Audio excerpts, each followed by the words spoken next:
Before we dive into this one, take a moment and hit subscribe, because the idea I'm about to share with you has the power to completely change how you see every setback you've ever experienced and every setback you're about to face in the future. I want you to think about two people who both lose everything in the same year. Same amount of money gone, same business failed, same painful, humbling collapse. 5 years later, one of them is thriving, building something even bigger and better than before. The other one is still telling the same story of what happened to them. Still bitter, still stuck, still convinced that life simply dealt them a bad hand. Same failure. Completely different outcome. And the difference between those two people has almost nothing to do with the failure itself. It has everything to do with what happened inside their mind in the days and weeks that followed. Today, I want to break down exactly what that mindset shift looks like. The one that turns failure into fortune. Because once you understand it, you'll never look at your own setbacks the same way again. Let's start with the biggest misconception most people carry about failure. And it's this. Most people believe failure is proof that something is wrong with them. That belief alone is responsible for more wasted potential than almost anything else I've come across. Think about how failure actually feels in the moment. It's humiliating. It's discouraging. It makes you question your abilities, your judgment, sometimes even your entire path in life. And because it feels so personal, most people interpret it as personal. They think this happened because I'm not good enough, because I'm not smart enough, because I simply don't have what it takes. And once that belief takes hold, something dangerous happens. The person stops trying, not because they consciously decided to give up, but because trying again now feels pointless. If failure proves you're not capable, then why would you risk feeling that pain a second time? This is exactly where so many promising paths quietly end. Not because the person lacked the ability to succeed, but because they misread what their failure actually meant. Here's the truth that changes everything. Failure is not a verdict on who you are. It is simply information about what didn't work under those specific conditions at that specific time. Nothing more and nothing less. The moment you separate your identity from your outcome, failure stops being a wound to your self-worth and starts becoming exactly what it was always meant to be, which is data you can actually use. Now let's talk about the second shift, because understanding that failure is just information doesn't mean much unless you know what to do with that information. People who turn failure into fortune have trained themselves to ask a completely different question in the aftermath of a setback than everyone else asks. Most people, when something falls apart, ask, "Why did this happen to me?" That question feels natural, but it's actually a trap because it points backward toward blame, toward circumstances outside your control, and it rarely leads anywhere productive. It keeps you stuck, replaying the same painful moment over and over, without ever moving forward. The people who eventually turn their failures into something valuable ask a different question entirely. They ask, "What does this teach me? And what do I do differently?" Now that question points forward instead of backward. It assumes there's a lesson buried inside the pain, and it goes looking for it deliberately, instead of just sitting in the discomfort and hoping it eventually fades. This isn't about pretending the failure didn't hurt or rushing past your emotions without processing them. It's about eventually, once the initial sting settles, shifting your attention from what happened to you toward what you can extract from what happened. Every single failure, no matter how painful, contains at least one lesson that you couldn't have learned any other way. Maybe it reveals a blind spot in your planning. Maybe it shows you a weakness you needed to strengthen. Maybe it simply teaches you what doesn't work, which quietly narrows the path toward what eventually will. People who master this mindset become almost impossible to permanently discourage because they've trained themselves to mine value out of situations that would completely stop most other people in their tracks. Here's the third piece of this mindset, And it's one that a lot of people resist at first because it sounds almost too simple. People who turn failure into fortune understand that failure is not the opposite of success. It's actually a required part of the process. Most people picture success and failure as two separate roads. You either take the road of winning or you take the road of losing. And once you end up on the losing road, you assume you took a wrong turn somewhere. But that's not how success has ever actually worked for anyone. In any field, success and failure aren't two different roads at all.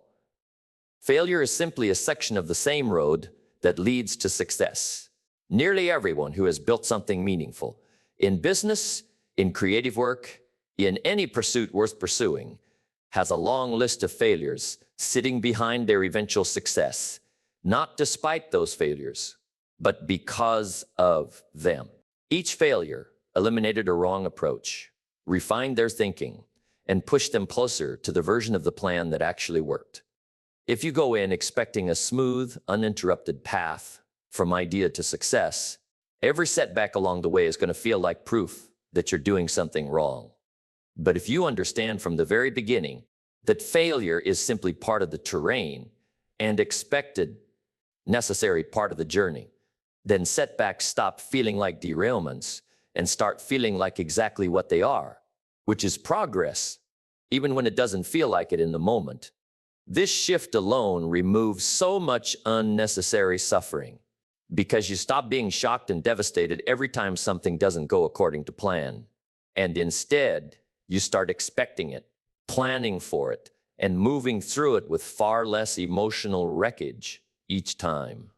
Let's talk about the fourth part of this mindset now, because this is where the real transformation happens. People who turn failure into fortune develop the habit of extracting specific, actionable lessons instead of vague, general ones. This might sound like a small distinction, but it makes an enormous difference in whether a failure actually leads to growth or simply leads to more of the same mistakes down the road. Here's what I mean. Most people, after a setback, land on a vague takeaway, something like, I guess it just wasn't meant to be, or I need to work harder next time. Those conclusions feel reasonable, but they're almost useless because they don't point to any specific change in behavior. If your lesson from failure is just work harder, you're likely to repeat the exact same mistake again, just with more effort behind it. People who genuinely learn from failure dig much deeper. They ask specific questions.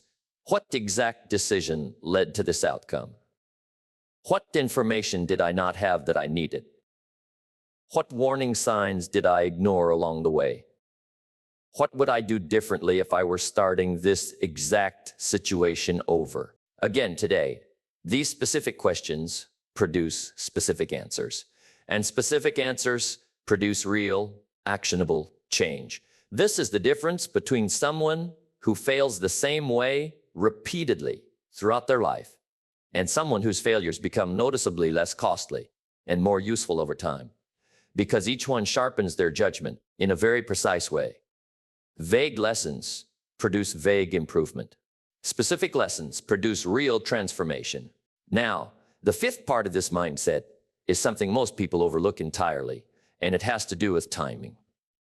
People who turn failure into fortune understand the importance of allowing themselves a real recovery period instead of either wallowing indefinitely or forcing themselves back into action before they're actually ready. There's a strange myth floating around that resilience means bouncing back instantly, feeling fine again within days, moving on like nothing happened. That's not resilience. That's suppression, and it usually backfires later in some other form. On the other hand, some people go too far in the opposite direction, staying in a state of grief and frustration for months or even years, letting the failure define far more of their life than it deserves to. The healthiest and most productive approach sits in between those two extremes. It involves giving yourself genuine permission to feel disappointed, frustrated, even embarrassed for a limited period of time, without judgment, and then deliberately choosing a point where you shift your energy toward extracting the lesson and moving forward. This isn't about ignoring your emotions. It's about not letting them run the show indefinitely. Think of it like a controlled burn instead of an uncontrolled wildfire. You allow the difficult emotions to burn through fully on a defined timeline rather than either suppressing them completely or letting them spread out and consume everything in their path. People who master this timing recover faster, learn more effectively, and return to action with far more clarity than people stuck in either extreme. So let's bring all 5 of these pieces together. Because on their own, each one matters, but together they completely transform how failure functions in your life. First, understanding that failure is information about a situation, not a verdict about your identity or your worth. Second, asking what this teaches me instead of why did this happen to me, shifting your focus forward instead of backward. Third, recognizing that failure isn't the opposite of success. It's simply a required section of the same road. Fourth, extracting specific actionable lessons instead of vague, general ones that don't actually change your behavior going forward. And fifth, allowing yourself a genuine but limited recovery period instead of either suppressing your emotions or letting them consume you indefinitely. When you combine all 5 of these shifts, something remarkable happens over time.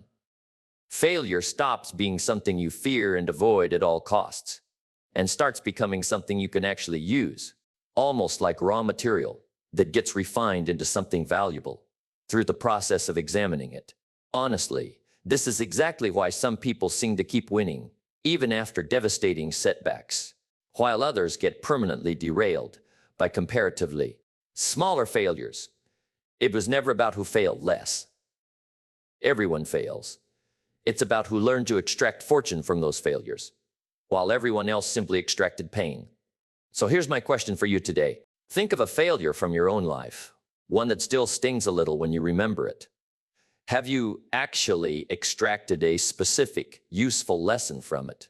Or have you simply been carrying the pain without ever mining the value hidden inside it?